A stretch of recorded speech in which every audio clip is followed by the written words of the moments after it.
하나님 나라 공동체라는 제목으로 우리 하나님의 말씀을 증거하겠습니다. 지난 주일날 2장에 있는 오순절날 베드로의 첫 번째 복음 설교와 함께 말씀을 함께 나누었습니다. 굉장히 중요한 설교입니다. 왜냐하면 처음부터 끝까지 복음이신 예수님의 말씀을, 복음을 전하고 있기 때문에 그렇습니다. 그래서 제가 좀 흥분한 것 같기도 하고, 그래서 잘 마무리를 잘 못 짓지 않았는가 하는 좀 생각이 좀 듭니다. 그래서 어쨌든 저기 2장의 말씀은 제가 늘 교회가 무엇인가를 생각해 보면 반드시 돌아가는 말씀입니다. 그래서 제가 이 오늘 본문의 말씀을 한번 여러분들과 함께 나눈 적이 있습니다. 여러 번 있는데 지금 가장 기억나는 거는 2014년도에 했던 것 같아요. 기억하실지 모르겠습니다만은 오늘 3월 첫째 주잖아요. 그래서 지금부터 4년 전에 제가 늘푸른 선교교회 담임으로 취임을 했습니다. 그래서 지금 만 4년 찍고 이제 지나가고 있는데요. 그 전에 제가 그 담임하기 전에 담임 대행으로 있을 때 저에게도 질문하고 싶었던 질문이고 여러분에게도 생각해 봐야 될 중요한 질문이기도 한 말씀을 가지고 한 6주 정도 시리즈로 전한 적이 있습니다. 교회란 무엇인가 라고 하는 제목으로 6주 동안 말씀을 전했습니다. 이 말씀을 준비하면서 정말 교회가 뭔가 저 자신에게도 잘 알고 있다고 생각하지만 말씀 안에서 이야기하는 교회가 무엇인가에 대해서 말씀을 통해서 깨닫기를 원했고, 또 그때 당시엔 아직 담임이 정해지지 않고 우리 교회가 이쪽으로 이사 오고, 또 어떻게 보면 모든 것이 좀 불투명한 가운데 어떤 교회를 만들어 가야 될 것인가, 또 우리가 만드는 것은 아니지만 주님께서 기뻐하시는 교회는 어떤 것인가, 그런 고민으로 말씀을 함께 나누고 전했습니다. 그래서 그 사도행전 오늘 2장의 이야기는 교회가 어떤 기능을 하는가에 대한 중요한 내용을 담고 있습니다. 그러나 이 교회가 어떠한 기능을 감당해야 되는가를 이야기하기 전에 먼저 성령님을 충만하게 받은, 성령님께서 충만하게 임한 사건이 있었다는 것과, 그 다음에 베드로가 이것이 도대체 어떤 일인가를 바라보면서 이제 쭉 설명하면서 전했던 이 첫 번째 설교의 내용에 대한 반응으로 이 교회가 태어났다라고 하는 것을 생각해 보면, 여러분 진짜 교회는 이래야 된다 저래야 된다 아무리 이야기를 해도요, 베드로가 전한 첫 번째 설교가 어떤 내용인지 이해가 되고 그것이 내 삶에 체화, 경험되지 않으면 이 교회는 그냥 으쌰으쌰 해가지고 나타날 수 있는 교회의 모습이 결코 아니라고 하는 것을 분명하게 먼저 말씀드립니다. 그래서 지금 4년 반 정도 지나서 이 교회가 어떤 것인가를 사도행전을 통해서 다시 한번 보면서 저는 이전에 했던 제 설교를 다시 한번 볼 수밖에 없었습니다. 그리고 그때의 고민, 또 지금 내가 하고 있는 고민과 여러 가지로 조금 차이들도 있고, 또 제 설교지만 제가 보면서도 참 기특하게 잘했더라고요.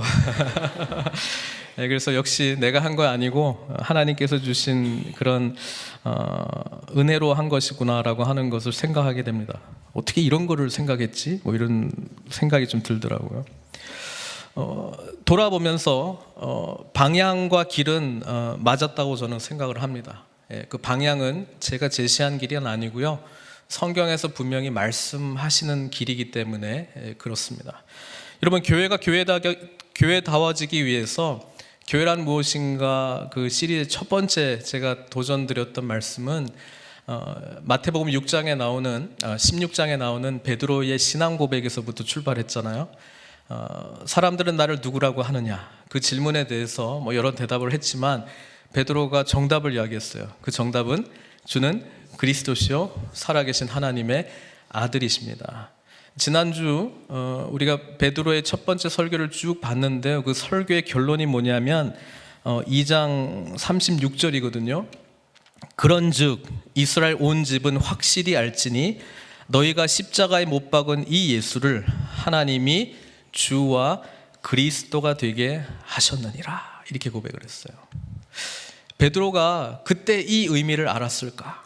주는 그리스도시요 살아계신 하나님의 아들이십니다. 정답은 말했는데 지금 오순절날 성령 충만한 은혜를 경험하고 승천하신 주님께서, 하늘과 땅의 모든 권세를 가지신 주님께서 그분의 영을 부어주시면서 이제야말로 하나님 나라의 통치가 시작되었노라, 이제야말로 진정으로 교회가 시작되었노라라고 말씀하시는 이 놀라운 은혜의 능력을 경험하고 나서 설교했던 이 고백, 이 예수를 하나님이 주와 그리스도가 되게 하셨느니라, 이 고백과 그때 주님께서 이 작은 무리들 안에서 너희는 나를 누구라고 하느냐 라고 했을 때 대답했던 주는 그리스도시요 하나님의 아들이십니다 라고 말했던 것하고는 엄청난 차이가 있지 않을까, 저는 그렇게 생각합니다. 사랑하는 성도 여러분, 어떻게 보면 신앙생활은요, 우리가 알고 있는 정답이 어떤 의미인가를 깊이 경험하는 것입니다. 그분의 충만한 은혜 가운데 내가 이미 고백하고 알고 있다고 생각하는 것이 어떤 의미를 가지고 있는가를 깊이 경험하는 것입니다. 어떤 의미에서는 주는 그리스도이십니다, 이 고백 하나가 우리가 횟수가 지날수록, 신앙의 연륜이 깊어질수록, 하나님의 은혜를 경험하면 경험할수록 정말 놀라운 고백으로 변화되어 나가는 것이 우리의 진정한 신앙생활이 아니겠는가, 그렇게 생각해 봅니다. 교회는 이 신앙 고백 위에서 세워진다고 주님께서 말씀하셨잖아요. 내가 이 반석 위에 내 교회를 세우리니. 근데 이 신앙 고백은 여러분, 우리가 고백한다고 고백될 수 있는 게 아니에요. 우리가 고백하고 싶다고 고백할 수 있는 것이 아닙니다.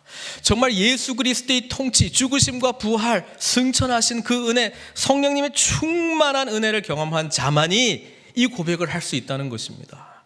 그리고 그 고백을 한 자는 복음의 메시지가 들려올 때마다 아멘, 아멘, 아멘 고백하면서 반응을 보일 수밖에 없는 자라고 하는 것을 말씀을 통해서 다시 깨닫게 됩니다.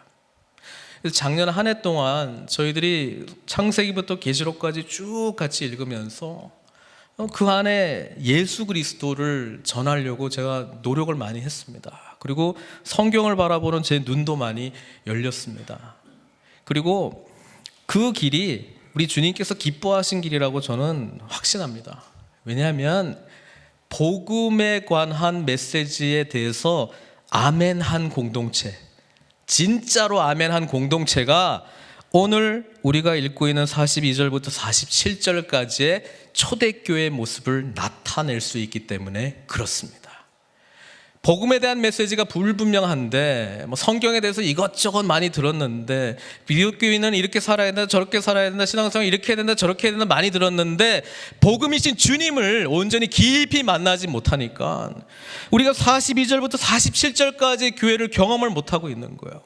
그 부분에 대해서 정말 씨름하고, 내가 과연 주님을 만났는가, 주님의 통치 아래 내가 들어가고 있는가, 그분께서 말씀하신 이 구원의 완전한 은혜 가운데 내가 사로잡혀 있는가, 이 부분에 대한 것이 정립이 안 된 상태에서 가르치고 배우고 교제하고 예배 드리고 기도하고 이런 거 열심히 합시다 그러니까 교회가 세워지는 것이 결코 아니라는 것을 2장 말씀을 보니까 너무나 확연하게 드러납니다.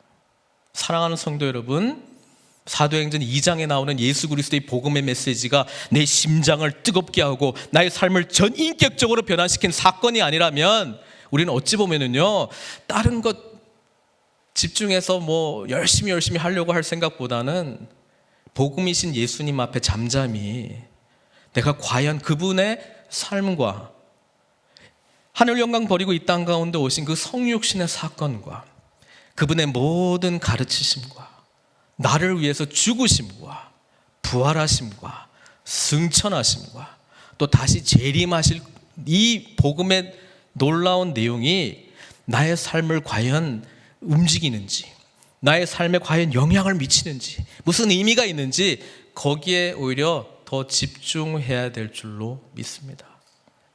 이 부분이 해결이 안 되면 뒤에 오늘 우리가 바라볼 42절부터 47절까지의 초대교회 공동체의 모습은요, 그냥 성경책에만 있는 거예요. 그래서 늘 성경책에만 있는 내용이에요. 우리가 실제로 경험할 수 있는 내용이 아니에요. 그래서 오늘날 교회에 대해서 너무 실망감이 많이 있는 거예요. 실망감이 너무 많이 있는 거예요. 근데 그 근본적인 이유는 사실 죄된 인간이 이 죄의 문제를 해결해 주시기 위해서 오신 주님을 만난 사건이 깊지 못하기 때문임을 다시 한번 이 말씀을 통해서 우리가 도전받기를 원합니다. 책망하려고 하는 것이 아니고 함께 도전받았으면 좋겠습니다. 그래서 42절부터 47절에 나오는 이 교회의 모습이 우리 가운데 일어나지 않고 우리 가운데 경험되지 않는다라고 한다면 정말 우리는 애통해야 될 것 같아요. 정말 애통해야 될 것 같아요. 복음에 대한 반응이 있다고 말씀드렸잖아요. 복음의 메시지가 분명히 들리면 우리는 어찌할꼬, 그렇죠? 지난주에 조금 더 풀었잖아요. 복음의 내용을 아는 자는 기뻐할 것입니다. 그죠? Rejoice 할 거예요. 그리고 다시 복음의 메시지를 받아들이면서 recommit, 재헌신하기도 합니다. 그리고 정말 처음 들었다면 receive, 받아들이기도 할 거예요.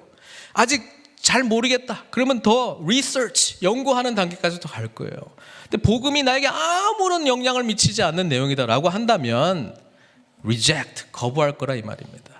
근데 거부하시고 이 자리에 앉아 있는 것이 아니라면 우리는 복음 가운데 과연 이 폭발적인 새 시대를 열어가는 하나님의 능력 속에 과연 있는가에 대해서 본질적인 질문을 해야 우리가 말씀 안에서 읽고 있는 교회의 모습이 우리들 가운데 나타날 수 있다는 것입니다. 자, 그것을 전제로 하고 초대교회 베드로의 설교를 듣고 회개하고 세례받은 3,000명, 그리고 이미 그 이전에 120명의 초대 공동체와 함께 그들은 이제 그리스도의 몸으로서 첫 교회를 이루어 갔습니다. 첫 교회는 복음에 대한 온전한 반응, 그리고 예수 그리스도가 진정으로 나의 주이시며 그리스도라고 하는 것을 정말로 고백한 자들을 통해서 나타나는 교회 공동체의 모습이 첫 교회라고 하는 것을 전제로 하고, 그 교회는 그러면 어떤 교회가 되는가? 42절에 나와 있죠. 같이 읽겠습니다. 그들이 사도의 가르침을 받아 서로 교제하고 떡을 떼며 오로지 기도하기를 힘쓰니라. 육주 교회란 무엇인가라고 하는 시리즈 첫째 주는 그 베드로의 신앙 고백 다음에요. 둘째 주부터 여섯 번째 주 5가지 교회의 기능에 대해서 말씀을 라틴어로 설교 제목을 정해서 나눴던 것이 기억이 납니다. 혹시 기억나시는 분 있으세요? 저는 이배선 장로님이 생각이 나요. 가끔 이제 오시면은 저보고 그거부터 먼저 말씀하세요. 그거부터 라틴어로 또박또박 말씀하시는 걸 보고 제가 참 감격합니다. 감격합니다. 여러 번 반복해서 들으셨다고 그러고 그냥 그 말씀이 이제 그분의 고백 비슷하게 되어 있는 것을 보면서 감사해야 합니다. 여기에 있는 42절을 기초로 해서 5가지 교회가 반드시 해야 될 여러 가지 기능 또는 특징들을 이야기를 하고 있잖아요. 첫 번째는 42절이 나오기 이전에 베드로가 했던 겁니다. 다른 것이 아니라 복음을 전파했잖아요. 복음을 전했습니다. 이것이 무엇입니까? 케리그마입니다. 케리그마. 그렇죠? 그 교회는 캐리그마 공동체라고 하는 거예요. 그 복음 공동체라는 거예요. 복음이 반드시 분명하게 전해지는 공동체라고 하는 것입니다. 자, 이것이 함의하고 있는 내용들은 굉장히 깊어요. 뭐냐면 복음은 목사만 잘 전파하면 되겠지, 이 수준이 아니고요. 예, 복음이 전파되어서 여러분들이 이 자리에 나와 있기 때문에 그 복음이 무엇인지 분명히 알고 있어야 돼요. 신앙생활을 오래 했다, 교회 생활을 오래 했다, 그러면 복음이 뭐예요? 그러면 그것을 분명하게 전할 수 있어야 된다는 겁니다. 왜? 그것을 경험했기 때문에 이 자리에 앉아 있는 것이기 때문에 복음이 무엇인가를 전할 수 있어야 됩니다. 요즘 양육팀 모임을 하고 있습니다. 서로 얼마나 많은 훈련들을 받았는가 이렇게 확인해 보니까 너무 많은 훈련들을 받으신 거예요. 복음이 뭡니까? 이렇게 딱 물어보면 딱 부러지게 이렇게 말할 수 있는 분들이 그렇게 많이 훈련이 되어 있지 않는 것 같습니다. 복음이 무엇입니까? 우리는 전할 줄 알아야 돼요. 왜? 복음을 받아들였고 예수님 믿기 때문에. 복음을 전할 수 없는 공동체의 일원이 된다면 우리는 교회가 해야 될 중요한 기능 중에 하나를 소수의 몇 명에게만 전가시키고, 복음은 저기 잘 전하는 목사님이나 하세요. 뭐 훈련받은 제자 훈련받은 사람만 몇 명 하세요. 우리는 그냥 복음을 혜택만 받고 복음을 저는 전하지는 않겠습니다. 그거는 성경에서 말하고 있는 바른 성도상이 아닙니다. 복음 공동체라고 하는 것은 복음이 무엇인지를 분명히 알고 그 복음에 대한 합당한 반응으로 이 자리에서 주님을 그리스도라고 말하고 예배드리는 자들이고요, 이 메시지를 분명하게 전할 수도 있어야 됩니다. 그렇기 때문에 오늘 그 복음에 대한 반응으로 모인 공동체가 뭘 했냐면 42절에 보니까 사도의 가르침을 받아 이렇게 돼 있잖아요. 그들은 가르치고 배우는 공동체로 교회 기능을 행했다라고 하는 것입니다. 이게 바로 디다케죠.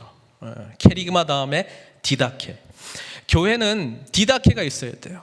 배우든지 가르치든지 그 양자 쪽에서 어딘가에는 있어야 되는 거예요. 많이 알고 있으면, 신앙의 연륜이 있고 선배라면 누군가를 또 가르치고 있어야 돼요. 왜? 배우면서 가르치면서 성장하기 때문에 그렇습니다. 여러분, 배우면서도 성장하고요, 가르치면서도 성장합니다. 그래서 히브리어로 가르치다 하고 배우다라고 하는 단어는 한 단어고, 능동으로 쓸 거냐 수동으로 쓸 거냐에 따라서 가르치다 배우다로 되는 거죠. 두 단어가 있는 게 아니에요. 가르치는 게 배우는 거고 배우는 게 가르치는 거예요. 더 주님에 대해서 알고 싶은데 많이 배우신 분들은요, 이제 가르치는 사역에 좀 뛰어들어 보세요. 새로운 차원의 배움을 경험하게 될 것입니다. 어떻게 보면 더 엄청난 은혜를 경험하게 될지도 모릅니다. 왜냐하면 한 영혼이 천하보다 귀하기 때문에요, 복음의 내용을 다루고 있는 사람에게 하나님께서 특별한 은혜를 주실 수밖에 없어요. 왜? 잘못된 길로 인도하면 안 되잖아요. 또 우리의 연약함을 발견하게 됩니다. 그리고 깨닫습니다. 이건 내가 하는 것이 아니구나. 늘 깨닫습니다. 저는 늘 깨달아요. 이게 내가 하는 것이 아니구나. 하나님이 하시는 걸 깨닫습니다. 가르치는 자에게 주시는 특별한 하나님의 은혜가 있어요. 올해 양육에 많이 제가 집중을 하고 있는데요, 많이 양육자가 되기를 바랍니다. 건강한 양육자가 되기를 바랍니다. 배우고 가르치는 은혜를 깊이 경험하기를 원합니다. 자격이 없으시면 훈련 받으시고요, 훈련 받으셨으면 이제는 양육하십시오. 충분히 할 수 있습니다. 그 관계가 초대교회 공동체, 성령 공동체, 복음에 대한 합당한 반응을 보인 공동체 가운데 있었다는 거예요. 근데 생각해 보세요. 이게 초대교회의 모습이었어요. 근데 우리가 지금 배우는 과정도 없어요. 배움이라고 하는 것은 내가 그냥 narrow down 해가지고 아주 작은, 주일날 설교 한 번 들으면 되지 뭐. 어떻게 배움을 본인이 다 정해버립니까? 하나님의 배움을 하나님의 커리큘럼 앞에 우리의 전적인 삶을 맡게 되는 건 아닙니까? 그리스도께서 통치하신다 그러면 그분께서 우리를 다뤄주시는 대로 어떠한 모습이든지 간에 배움의 영역으로 인도하신다면 배워야 되는 거 아닙니까? 또 가르치라고 말씀하신다면, 그런 하트를 준다면 거기에 순종해야 되는 것 아닙니까? 하나님의 우리의 삶 속에서 가르치시고 배우시기를 원하시는 그 영역 속에서 왜 내가 그것을 다 통제하고 한 자리, 하나의 사건으로 모든 것을 귀결시키고 그것만이 나에게 전부다라고 스스로 규정하냐 이 말이에요. 초대교회 공동체는요, 말씀에 대한 갈급함이 있었습니다. 예수 그리스도를 만났기 때문에 그 예수님이 어떠한 분이신가, 성경 전체가 뭐라고 말씀하고 있는가, 우리가 그리스도의 통치를 받는 삶은 어떠한 삶을 사는 것을 의미하는가 끊임없이 고민하는, 배우고 가르치는 관계가 형성이 되었다라고 하는 것입니다. 디다케. 그 다음에 서로 교제하고. 교제는 뭐예요? 목장 이름도 있었어요. 코이노니아. 코이노니아. 원어를 보면은요, 그 코이노니아예요. 더 코이노니아예요. 그 코이노니아. 그러니까 바로 그 코이노니아가 아닌 코이노니아도 있어요. 바로 그 코이노니아는 어떤 코이노니아? 여러분, 120명이 마가의 다락방에서 성령의 충만한 은혜를 받았습니다. 그리고 베드로가 설교를 했습니다. 디아스포라 유대인들에게요. 그래가지고 설교를 했을 때 그들이 이렇게 반응을 했잖아요. 우리가 어찌할꼬? 그러니까 베드로가 회개하고 예수 그리스도의 이름으로 세례를 받고 죄 사함을 받으라. 그리하면 뭘 받아요? 성령 받습니다. 그래서 몇 명이 회개하고 세례 받아요? 3,000명. 3,000명이 회개하고 세례를 받아요. 그럼 3,000명에다가 120명 더한 자들이 뭘 받았어요? 다 같이? 성령 받았습니다. 첫 번째 세례받은 3,000명은 성령 공동체다. 성령 받은 공동체다. 그렇게 이해하고 있어야 됩니다. 여러분, 성령 받은 공동체 안에서는 말씀에 대한 갈급함이 늘 있습니다. 그리고 그 코이노니아는 성령 안에서의 코이노니아를 의미하고 있습니다. 복음이 분명히 뭔지를 알고 분명히 죄사함과 회개의 은혜를 경험하고 성령의 세례를 받은 자들이 모인 바로 그 코이노니아. 그들이 모여서 무슨 이야기를 할까요? 성령께서 인도하시는 코이노니아. 거기서는 주님께서 말씀하셨잖아요. 너희는 서로 사랑하라. 너희가 서로 사랑하면 모든 사람이 너희가 내 제자인 줄 알리라. 그리고 주님께서는 요한복음 17장에 보면은 정말 하나됨을 위해서 기도했어요. 우리가 하나인 것처럼 저들도 하나 되게 해주시옵소서. 성령께서 모이게 되면, 성령께서 하시는 코이노니아는 우리를 하나 되게 합니다. 우리가 정말 하나 되게 합니다. 그래서 그 하나 되게 하는 것에 대한 반응, 외적인 모습이 뭐냐면 그냥 말로 하는 것이 아니고 진짜 하나 된 거예요. 막 물건들을 서로 통용하고 재산과 소유를 다 팔아 각 사람의 필요를 따라 나눠주고, 이거 뭐 공산주의 아니야? 뭐 이런 거? 그게 아니고요.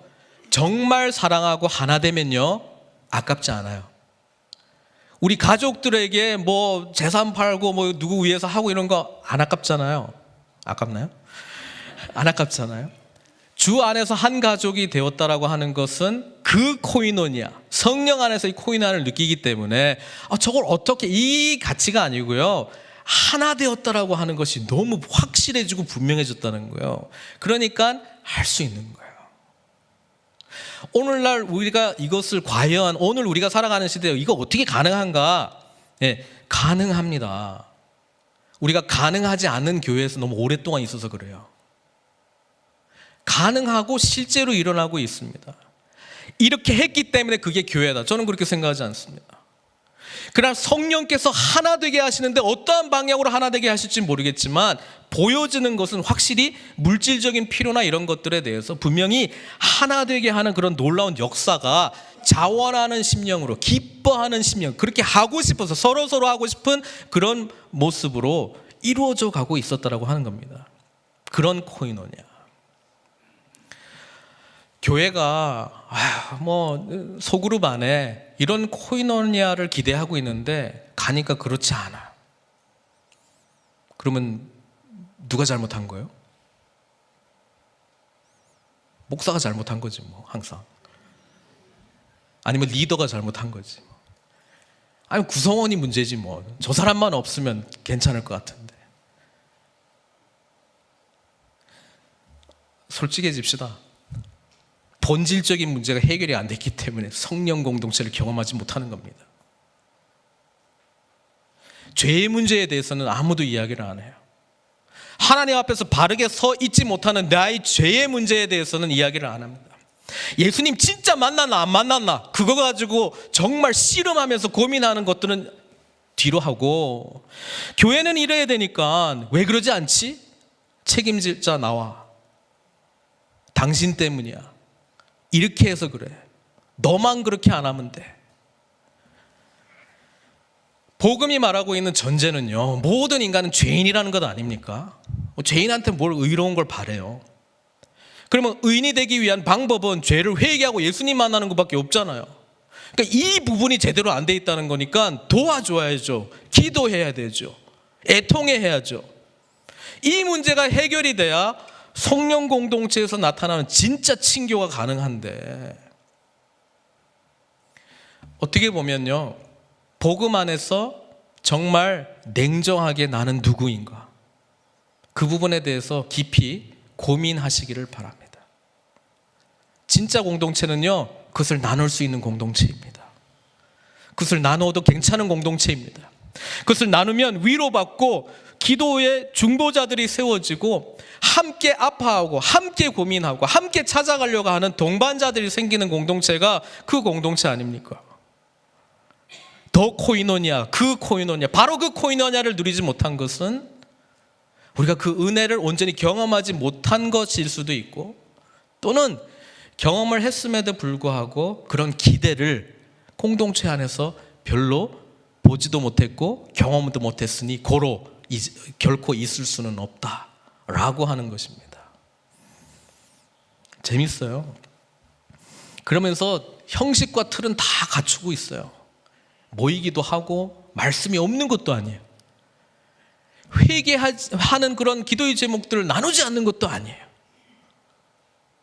근데 때로는 막 순번 돌아가니까 해야 되고 억지로 해야 되는 것 같고, 하고 싶지 않는데 지금 해야 될 때인 것 같고, 왠지 좋은 모습으로만 계속 나누고 싶어야 될 그런 스트레스를 받기도 하고요. 더 코이노니아는 성령 안에서의 코이노니아를 이야기하고 있습니다. 성령 충만의 은혜를 사모하는 자들이 모인 코이노니아를 의미하고 있습니다. 성령의 내주하심과 함께하심과 충만하시는 그 은혜를 사모하는 코이노니아를 의미하고 있습니다. 자, 그들은 모이면 떡을 떼며, 이스라엘 사람들은 떡을 안 먹고 빵을 먹었습니다만 번역할 때 떡으로 했습니다. 두 가지를 의미하죠. 애찬과 성찬입니다. 함께 음식을 나누었습니다. 유대인들은 아무하고나 음식을 나누지 않습니다. 우리는 하나다, 한 형제요 자매다, 우리는 가족이다, 그런 의식이 있을 때 음식을 나눠 먹습니다. 그래서 이방인하고는 결코 같이 식탁 교제를 하지 않습니다. 성령 안에서 이들은 하나가 되었습니다. 그들은 기쁨으로 함께 식탁 교제를 나누었습니다. 우리 주님께서는 식탁 교제 가운데에 레위, 마태, 세리마태, 죄인들과 세리들과 함께 이 식탁 교제로 죄인들을 부르셨습니다. 우리 주님께서는 가롯 유다마저도 그분의 살과 피를 나눠주신 전적인 헌신을 했습니다. 그리고 이 식탁 공동체의 마지막 모습이 어린 양의 혼인잔치로 계시록에 기록되어 있습니다. 그만큼 주 안에서 함께 모이는 아름다운 공동체를 교회가 보여줘야 된다고 하는 것입니다. 그리고 모일 때에 그들은 떡과 잔을 나누며 주님께서 우리를 하나 되게 해주셨다라고 하는 그런 진정한 고백으로, 기쁨으로 모였다라고 하는 것이죠. 그리고 모일 때 그들은 기도했습니다. 기도하기를 힘쓰니라, 이렇게 말씀하고 있습니다. 이것은 성령님을 받기 전에도 그들은 한 마음으로 오로지 기도에 힘썼다라고 하는 기록이 2장에 나오는데요, 기도를 늘 사모했습니다. 성령께서 임하셨으니 이 기도가 얼마나 뜨거웠겠습니까? 이들이 했던 기도는 어떤 기도였겠습니까? 우리가 성령 받은 것 같이 주님을 알지 못하는 저 영혼들 불쌍히 여겨주셔서 주님께서 이 영혼들을 구원하여 주시옵소서. 또 서로 아프고 연약하고 힘든 지체들을 위해서 함께 중보의 기도를 하지 않았겠습니까? 기도로 하나 되어가는 아름다운 공동체를 초대교회가 보여주고 있다라고 하는 것입니다. 그리고 아까 43절부터 쭉 이야기 나온 거 45절까지 그들은 이제 더 이상 돈, 물질이라고 하는 것이 그들의 우상이 아니었습니다. 오히려 도구로 완전히 바뀌었습니다. 어떻게 하면 하나 될 수 있을까? 어떻게 하면 서로를 도울 수 있을까? 물질이 우상이 아니라 도구가 되기 시작했다라고 하는 것이죠. 그리고 그들은 서로의 필요를 채워주는 사랑의 실제적인 모습으로 변화되어 가기 시작했다라고 하는 것입니다. 그리고 46절부터는 날마다 마음을 같이하여 성전에 모이기를 힘쓰고, 재밌게도 초대교회 공동체는 건물부터 짓지 않았습니다. 교회는 원래 건물이라는 개념 자체가 없습니다. 교회는 신앙 고백 위에 세워진 그리스도의 몸된 공동체, 사람이기 때문에 그렇습니다. 그래서 이들이 성전에 함께 모이면, 성전에 왜 갔습니까? 주님께서 말씀하셨죠. 내 집은 만민이 기도하는 집이라고 말씀하셨죠. 기도하러 간 거잖아요. 성전에 제사도 드리지만 주로 기도하러 가는 거예요. 다음 번에 3장 들어갈 때 베드로가 성전 갈 때 뭐예요? 기도하러 갈 때잖아요. 기도하러 공동체적으로 모여서 기도를 했고요. 그들이 흩어지면 3,120명이 흩어지면 각자 누군가의 집에 가서 또 거기서 뭐예요? 예배 공동체, 애찬 공동체, 성찬 공동체, 말씀 공동체, 코이노니아 공동체로 모이기 시작했다는 거야. 모이는 교회, 흩어지는 교회. 처음부터 제시했던 모습이죠. 어디든지 간에 똑같아요. 같이 모이면 같이 모인 대로, 흩어지면 흩어진 대로. 그러니까 이렇게 살다 보니까 흩어진 곳에서도 그리스도의 몸된 교회다운 삶을 살기 시작해요. 그걸 보고 47절에 보니까 온 백성에게 칭송을 받기 시작합니다. 칭송을 받기 시작합니다. 그래서 교회의 5가지 기능 중에서 네 가지 이야기했잖아요. 캐리그마, 가르치는 거, 디다케, 예배, 레이투르기아. 그렇죠? 그 다음에 교제, 코이노니아. 한 가지 남았는데 디아코니아입니다. 디아코니아. 디아코니아는요, 섬김과 봉사입니다. 근데 이 섬김과 봉사를 우리도 뭐 섬김 사역부가 있습니다만은 교회 안에서만 제한된 섬김 사역이 아니고요, 예배당 밖을 벗어나는 섬김과 사역으로 바꿔져 나갑니다. 그렇지 않고서는 백성이 칭송할 이유가 없어요. 자기들끼리 잘 먹고 자기들끼리 봉사하고 있는 걸 보면서 누가 온 백성이 칭송을 합니까? 너희들 참 잘 먹고 잘 살고 서로 잘 도와주고 있네 가지고 누가 칭송합니까? 도움을 받았기 때문에 칭송하는 거거든요. 그래서 이 디아코니아 영역은 세상 밖으로 넘어가도록 되어 있습니다. 사랑하는 성도 여러분, 이 세상 밖으로 넘어가는 영역이 하나님 나라가 회복되어야 될 영역인 줄 믿습니다.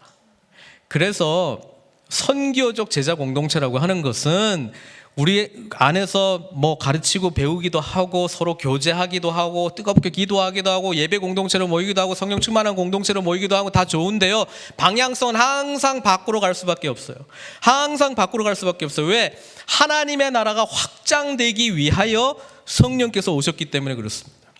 사도행전 1장 8절 오직 성령께서 너희에게 임하시면 너희가 권능을 받고 예루살렘, 유대, 사마리아 땅끝까지 이르러 내 증인이 될 것이라고 이야기를 했지, 성령께서 임하시면 너희가 권능을 받고 예루살렘에서 대형교회 만들 것이다 라고 말씀하지 않았습니다.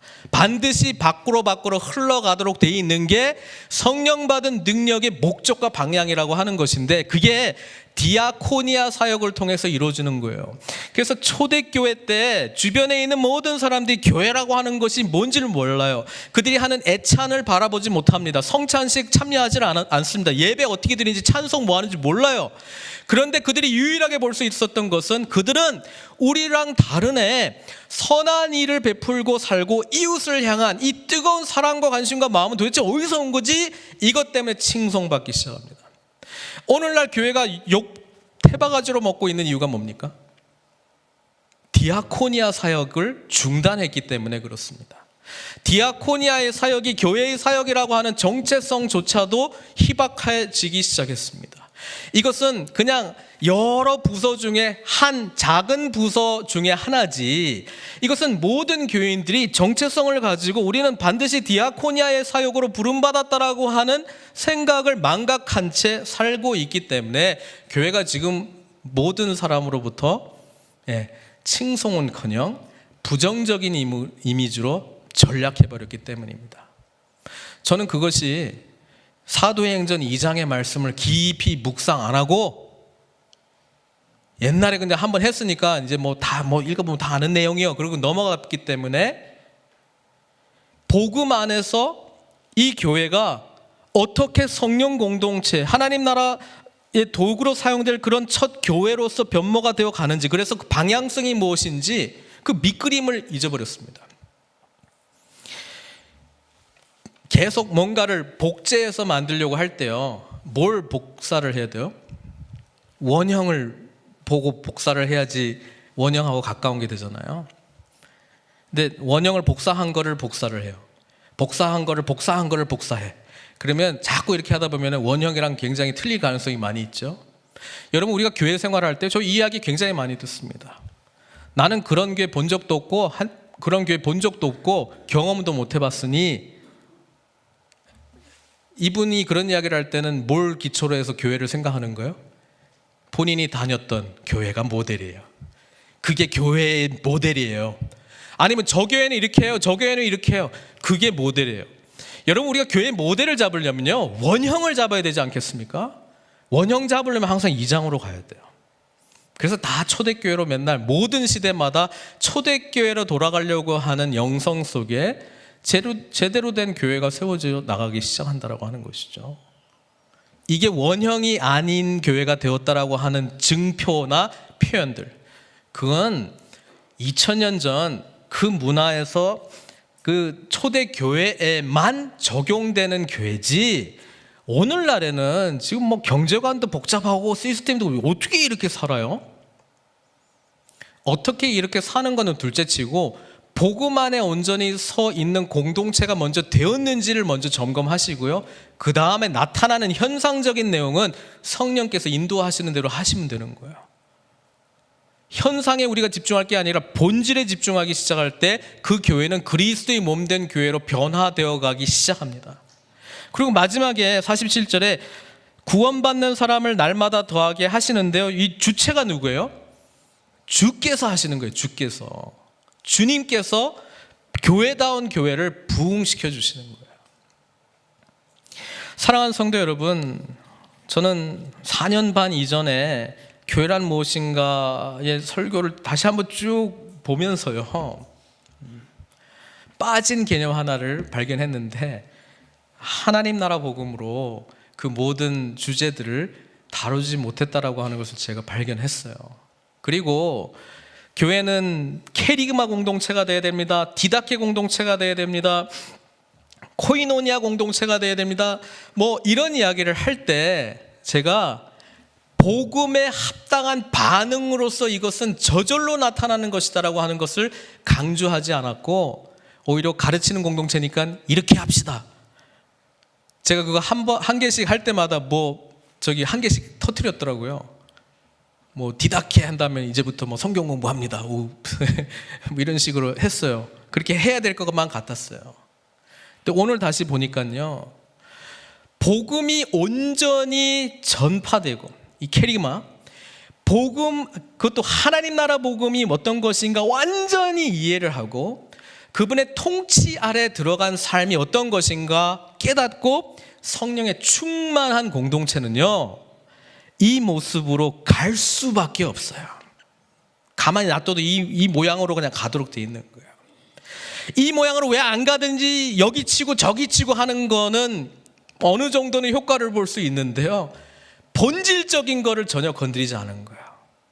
하나님과 나와 인격적인 깊은 씨름하는 만남, 죄 가운데 있는 나를 예수 그리스도의 보혈로 용서해 주시고 새로운 삶으로 인도해 주셨다라고 우리는 너무나도 다 알고 있는, 베드로도 다 정답 알고 있었던 그 사건을 성령의 충만한 은혜 속에서 정말 진실하게 고백하는 그 삶, 그것이 경험되질 때 이 아름다운 교회의 모습은 저와 우리들 가운데 온전히 나타나게 될 줄 믿습니다.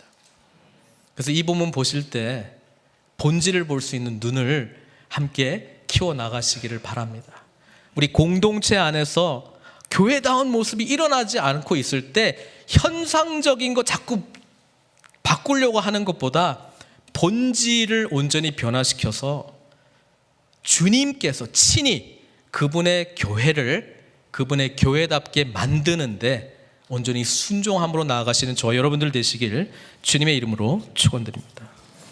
함께 기도하겠습니다. 사도행전 2장의 중요한 내용들을 가지고 좀 깊이 씨름하셨으면 좋겠습니다. 성령님의 충만한 은혜를 경험하지 못하셨다면 정말 작심하시고 특별히 이 사순절 기간에 사모하면서 주님의 충만한 은혜를 간절히 기도하시면서 그런 기도 공동체를 함께 만들어 갔으면 좋겠습니다. 그리고 그 충만한 은혜 속에서 이미 내가 알고 있는 정답들, 그것이 오래전에 내가 무슨 성경 공부하다가 그냥 답 달고 이런 수준에 머물러 있었다면 정말 진실한 나의 고백인지, 그리고 그 고백이 도대체 무엇을 의미하는지 깊이 깨닫게 해달라고 성령님의 충만한 은혜를 구하셨으면 좋겠고요. 성령님께서 강력하게 임할 때 나타날 수밖에 없는 질문이 있습니다. 이제 어떻게 살아야 되죠? 이제 나는 어떻게 살아야 되죠? 이 질문에 직면할 수밖에 없어요. 그 질문에 대해서 온전한 답을 하나님께 올려드리고, 그래서 우리를 주 안에서 만나게 해주신 그 은혜 속에 아름다운 교회를 일궈 나갈 수 있도록 주께서 역사해 주시옵소서. 이런 간절함으로 주님 앞에 기도하도록 하겠습니다. 기도하겠습니다. 사도행전의 바로 그 교회, 우리 늘푸른 선교교회 되게 해 주시옵소서. 복음 안에서, 하나님 나라 복음 안에서 온전히 변화된 우리들이 성령의 충만한 은혜 속에서 복음을 온전히 전하며 그 복음에 합당한 삶을 살아가며 우리 안에 참된 디다케이 공동체를 이루어 나가고 주님을 향한 간절함과 진실함으로 아름다운 예배 공동체 레이트루기냐 공동체를 이루게 하여 주시고, 주님 앞에 합심하며 기도하며 하나님 나라의 회복이 이루어지게 하여 주셔서 아버지 하나님, 주님께서 말씀하신 그 진실한 성령 안에서의 코이노니아를 누리고 세상 가운데 보냄받은 디아코니아 공동체로 나아갈 수 있도록 은총 베풀어 주시옵소서. 예수님의 귀하신 이름으로 기도드리옵나이다.